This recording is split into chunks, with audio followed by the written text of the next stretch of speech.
Hello and welcome back to another YouTube video. Today, I'm actually going to finish covering the Dostoevsky challenge. Stay tuned. So in November of last year, 2023, I issued myself a challenge to read all of Dostoevsky's great 5 novels. These novels include Notes from Underground, Crime and Punishment, The Idiot, Demons or Devils of the Possessed, and The Brothers Karamazov. And so, after kind of delaying this video a bit and getting busy with life and amongst other things, mainly just crippling self-doubt on whether or not this would be a good video to record, I decided to go ahead and just get it out. This was a bit of a development cycle for a while, and well, after really kind of figuring out what I want to write about with respect to the script, figuring things out, I got it. And so this is kind of the final result. I hope you guys will enjoy. Just bear with me. So the first one was the one that I actually covered in a full-length video, Notes from Underground. Now this goes in I guess an A tier, if I'm going with tiers. This goes into an A tier. It was quite short, it was a good novella. It has deeply profound ideals with respect to existentialism, utilitarianism, really with the whole idea of human nature and the concept of freedom.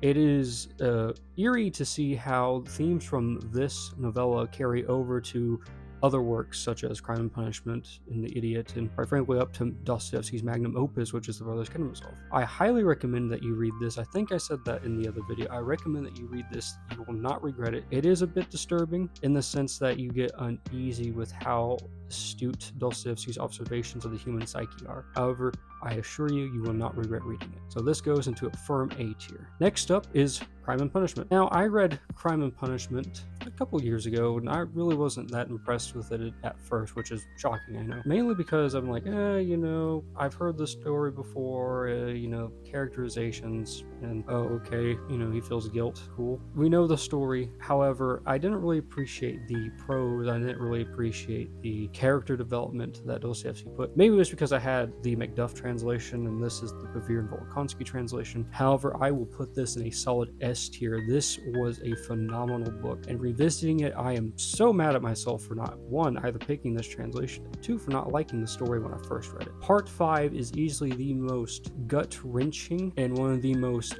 beautifully written parts in any bit of world literature that I've ever read. It brought me to tears. And for those of you who've read, you know what Part 5 is about. Part 5 it's so beautifully written.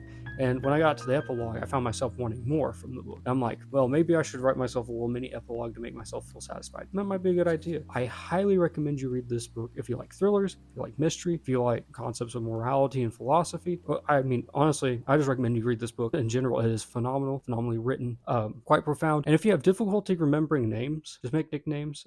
Something I did and something I generally do is I have a reading journal. And so when I write down the names, I write down what I think. And I don't really make it in a review kind of sense, like, oh, this is what I thought, more so kind of what I'm thinking at the time, and I kind of do a little bit of that. If you want a whole video on that, let me know. Next up is The Idiot. Now, The Idiot, oh man, I would put this in a C tier. I was not a big fan of it. I didn't really like the characters other than Prince Mishkin and Rogozin. Those were really the only two who were somewhat bearable. All the other characters were a bit, I don't know, I couldn't really stand them. I couldn't stand the way that they were. Maybe that was supposed to be the case. Maybe it's just me. However, I just didn't really like the way that I just don't like the story, quite frankly.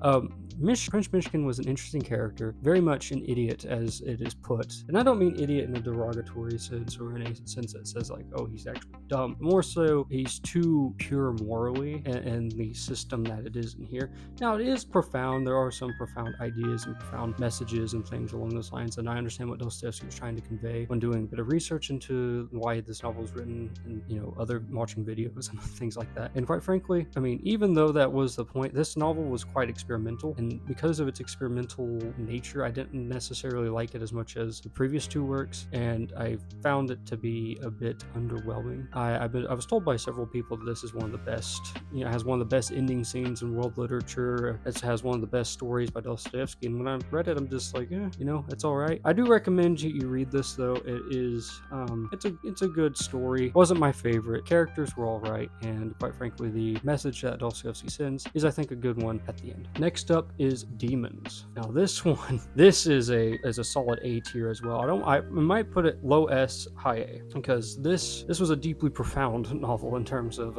understanding the psychology of revolutionaries and understanding the psychology of how things function. I mean, quite frankly, I found myself unnerved by the premise of the story, unnerved by the storytelling and the characters, and quite frankly, Dostoevsky does a phenomenal job being able to portray people who want to do revolutions. And maybe that's because he was a bit of a revolutionary himself back when he was alive, and that time when Russia, Imperial Russia, there's a lot of parts of Dostoevsky's life that if you read bits of Dostoevsky's biography and then you read, parts of the novels, you'll understand why they happen the way that they do. Ultimately, this story was quite dark. I would say this is probably the darkest story that Dostoevsky has written in terms of the 5 novels. I enjoyed it. I enjoyed the messaging. It was quite powerful. The ending was not what I expected, and quite frankly, I think that this should be required reading for reading Russian literature. A absolute must. I know a lot of people hype up Brothers Karamazov and Crime and Punishment. I know I certainly do. I love Karamazov. It's my favorite novel of all time. However, this is Dostoevsky at a whole new and much darker level. So if you like psychological thrillers, you like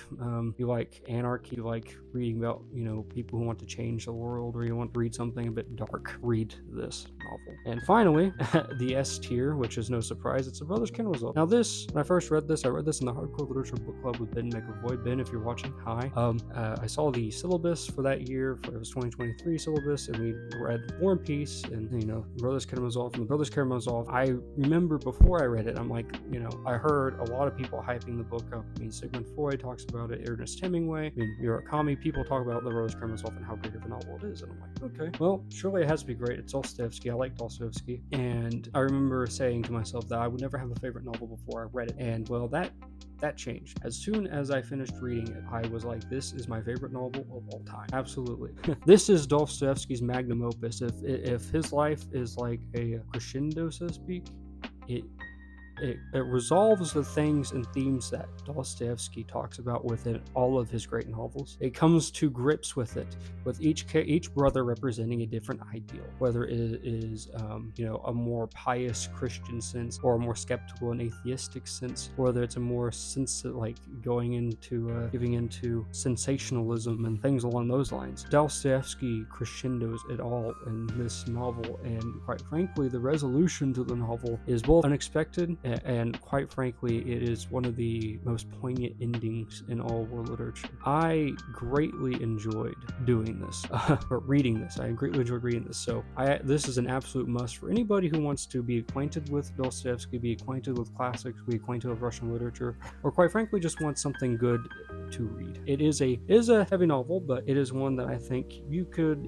and should hit with. Now, overall, I enjoyed doing this challenge. This challenge was quite fun. It was challenging in a good way, and more so challenging finishing a novel like almost every week. And that was challenging because after the first 2, I'm like, man, all the names are starting to get stuck, and I had to keep writing things out. And I almost got to the point where I wanted to take days off to stop reading it. And there was a couple of days when I was reading The Idiot that I took like 2 days just not reading because I was just overwhelmed. The stimulus was hard. Would I recommend doing this challenge at all? I mean, I would recommend doing it at least once. Having a reading challenge in a month of your favorite author, or some books that you want to read, is always a good challenge to have. It promotes discipline, and it promotes a sense of appreciation of what you're reading and how fast you can read. You really get to understand yourself when you do challenges like this. Overall, it was a fun challenge.